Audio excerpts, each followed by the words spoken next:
ভাই আমি আজকে ম্যাচ দেখছি এটা। আমার মনে হয় না আমি রিয়াল মাদ্রিদের কোনো ম্যাচ দেখছি। কারণ মনে হয় না রিয়াল মাদ্রিদ কোনো একটা প্রফেশনাল টিমের সাথে খেলছে। ওরা মনে করে বাচ্চা ভাইব্বা পিটাইছে। 6 গোল, চ্যাম্পিয়ন্স লিগে 6 গোল। তারপর এই রিয়াল মাদ্রিদ যেটা কিনা কোচ একটা নতুন জোকার হয়ে পড়ছে, আলবে লোরা না পুরা কি জানি। ভাই সবাই ভাবছিল জাবি আলোনসো যাওয়ার পরে রিয়াল মাদ্রিদ শেষ, বাট না, রিয়াল মাদ্রিদ আসল রূপে ফিরে পড়ছে। ওরা যে কেন চ্যাম্পিয়ন্স লিগের চ্যাম্পিয়ন সেটা ওরা ভালোভাবে দেখা দিছে। মোনাকোরে নিজের ঘরের মাঠে, আই মিন বার্নাবেউতে 6 গোল। সবাই গোল মারতেছিল পানির মতো। মোনাকো পজিশন হোল্ডিং রাখতেছিল, বাট রিয়াল মাদ্রিদ যখনই বল পাইতেছিল ভরে দিতেছিল। ওই যে একটা গোল করছে মোনাকো, ওটা শুধুমাত্র ড্যামেজ কন্ট্রোলের লেগা, নাথিং এলস। মানে কে গোল করে নাই ভাই? ভিনিসিয়াস, এমবাপ্পে তো দুইটা মারছে, মাস্তন্তুয়ানো, বেলিংহাম। এমনকি এত মানে রিয়াল মাদ্রিদের প্লেয়াররা এত গোল দিতেছে যে মোনাকোর প্লেয়াররা নিজেরাই ওন গোল দিতেছে। হোয়াট কাইন্ড অফ ম্যাচ ইট ওয়াজ ভাই! আমি ২টা ম্যাচ একলগে দেখতেছিলাম। একটা হইতেছিল ইন্টার ভার্সাস আর্সেনাল, আর একটা হচ্ছে রিয়াল মাদ্রিদ ভার্সাস মোনাকো। এই ম্যাচে যা হইতাছে ওদিক দিয়ে যে আর্সেনাল ইন্টাররে ধুইতাছে, আমি দেখাই ছেড়ে দিছি ভাই। ভাই আই নেভার থট, শুধু আমি না ভাই, রিয়াল মাদ্রিদ ফ্যানরা নিজেরাই কখনো ভাবতে পারে না যে রিয়াল মাদ্রিদ এরকম একটা ম্যাচ খেলবে। তা আবার এরকম সিচুয়েশনে, আই মিন তাদের কোচ চলে গেছে, তাদের ফ্যান্সরা তাদেরকে বুইং করতেছে। লাস্ট ম্যাচে তো এরকম ভাবে বু করতেছিল যে যে পারে না রিয়াল মাদ্রিদ প্লেয়াররা ওইখানে বার্নাবে মাটি খুঁজতে ওই জায়গায় ভিক্ষা পড়ে যায়। এরকম ভাবে বু করতেছিল। বার্সেলোনা ফ্যান তোমরা একটু বার্সেলোনার বু করো ভাই, একটু বেশি বেশি বু করো নেক্সট ক্যাম্প নুর ম্যাচে, নাহলে বার্সেলোনা শুধরাবো না যদি বুয়ের পর এরকম একটু শুধরায়। বাট ভাই the match was pretty good, the match was not pretty, totally good. কেননা রিয়াল মাদ্রিদের এরকম ডমিনেশন দেখার জন্য রিয়াল মাদ্রিদের প্রতিটা ফ্যানরা ওয়েট করতেছিল। আই মিন হ্যাঁ, মোনাকোকে অনেক বড় কোনো একটা টিম বলা যাবে না, but still Monaco is one of the big teams of Ligue One. So yeah, মোনাকোকেও এরকমভাবে ধুইব ভাই, ইট ওয়াজ আনএক্সপেক্টেড। অ্যান্ড বিশেষ করে ভাই এই ম্যাচের মধ্যে আমার একটা প্লেয়ারের পারফরমেন্স যেটা ভালো লাগছে ওটা হচ্ছে মাস্তানতুয়ানো। আই মিন জাভি আলোনসো ওরা আনছিল এই খেলানের লেগা, বেশিরভাগ সময় ইনজুরি আসছিল যার কারণে জাভি আলোনসো ওরা খেলাইতেও পারে না। আর রিয়াল মাদ্রিদে কি করছে জাভি আলোনসো তো আমরা দেখছি। বাট যখনই মাস্তানতুয়ানো আইসে রিয়াল মাদ্রিদ পুরো চেঞ্জ হয়ে গেছিল। আই মিন ফার্স্ট এল ক্লাসিকোতেও যখন মাস্তানতুয়ানো ছিল তখন তার ইফেক্ট খুবই ভালোভাবে আমরা দেখতে পারছি, এবং আজকের ম্যাচেও আমরা খুবই ভালোভাবে দেখছি। আই মিন হ্যাঁ, গোল করছে মাত্র একটা, অ্যান্ড ভিনিসিয়াস আজকের ম্যাচে খুবই ভালো খেলছে, but Mastantuono is the player who keep the most impact on the pitch. কেননা তার কারণেই মোনাকোর প্লেয়ারদের মধ্যে একটু মানে গন্ডগোল লেগে গেতেছিল, হট্টগোল লেগে গেতেছিল, তারা তারা খুইল্লা গেতেছিল। অ্যান্ড রিয়াল মাদ্রিদ এটারই চান্স নিতে পারে খুবই ভালোভাবে, যার কারণে রিয়াল মাদ্রিদ গোলের উপর গোল দিতেছিল। আই মিন কিলিয়ান এমবাপ্পে দুইটা গোল দিছে এই সিজন, তো ও মারাত্মক রানে গেতেছে, এটা তো আমরা জানি কথা। এ পর্যন্ত প্রায় 33 না 34টা গোল দিয়ে দিছে এই সিজনে, মাত্র হাফ সিজন পার হয়েছে। So yeah, it was pretty insane. And ভাই আমার সবচেয়ে সুন্দর গোল লাগছে হলো ভিনিসিয়াসের। এই পোলাটা ভাই এত ট্রোলের শিকার হইতাছে রিসেন্ট টাইমে, লাইক ব্যালন্ডিয়ারের সিজনের পর ওর পারফরমেন্স তো দিনকে দিন ডাউন হইতাছে, ভালো খেলতে পারতেছে না, but or comeback is getting strong. কারণ এই ম্যাচের মধ্যে ওর ইম্প্যাক্ট খুবই ভালো ছিল, দুইটা অ্যাসিস্ট দিছে, একটা গোল করছে, and the goal was outstanding ভাই। টপ কর্নার গোল, তাও আবার ডি বক্সের একেবারে বাইরে, অলমোস্ট বাইরের থেকে। ইট ওয়াজ ইনসেন ভাই, খুবই দুর্দান্ত একটা গোল হয়েছে। অ্যাজ এ বার্সেলোনা ফ্যান আমিও বলতেছি খুবই দুর্দান্ত একটা গোল হয়েছে। Vini played very well game ভাই, ফাটাই দিছে মোনাকোর প্লেয়ারদের, মানে পা ফাঁক করে দিছে। অলদো রিয়াল মাদ্রিদের ডিফেন্স অত ভালো ছিল না, মোনাকো দিয়ে একটা চান্স ক্রিয়েট করতেছিল, বাট তিবো কর্তুয়া যতক্ষণ পর্যন্ত না গোলকিপিং এর পজিশনে আছে ভাই, ওর কেউ ঠেকাতে পারবো না। ওই একাই 3টা গোলকিপারের কাজ করে। তাই রিয়াল মাদ্রিদ গোল খায় এটা খুবই আনএক্সপেক্টেড জিনিস। রিয়াল মাদ্রিদ সহজে গোল খায় এটা আশা করা যায় না, কেননা তিবো কর্তুয়ার মতো প্লেয়ার থাকলে ভাই বল নিজে যাইতে ডরায়।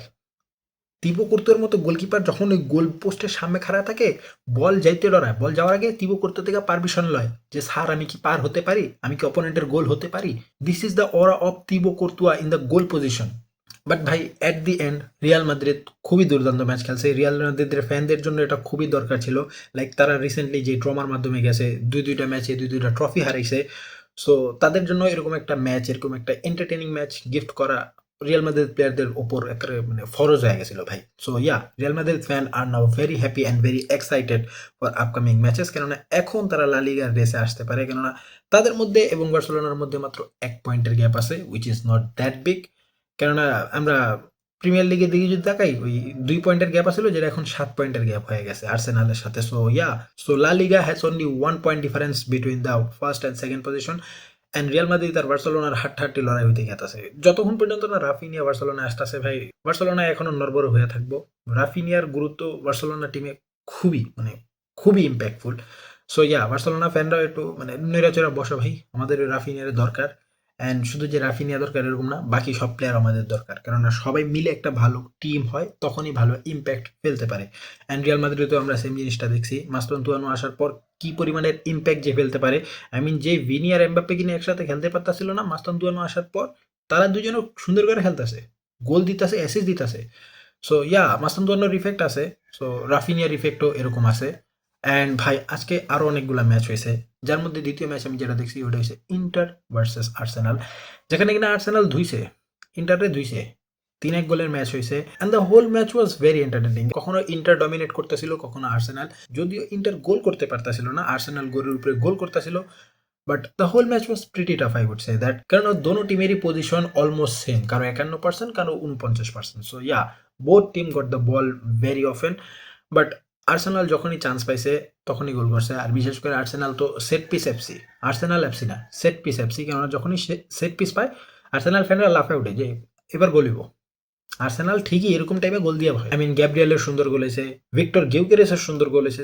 Arsenal are now on the verge of winning something big because they are in the top position of Champions League, they are in the top position of EPL. Arsenal এই সিজন ঠিকই Invincible গেতাছে ভাই, Arsenal এই season ঠিকই কোনো বড় কিছু জিতবো, এটা শিওর।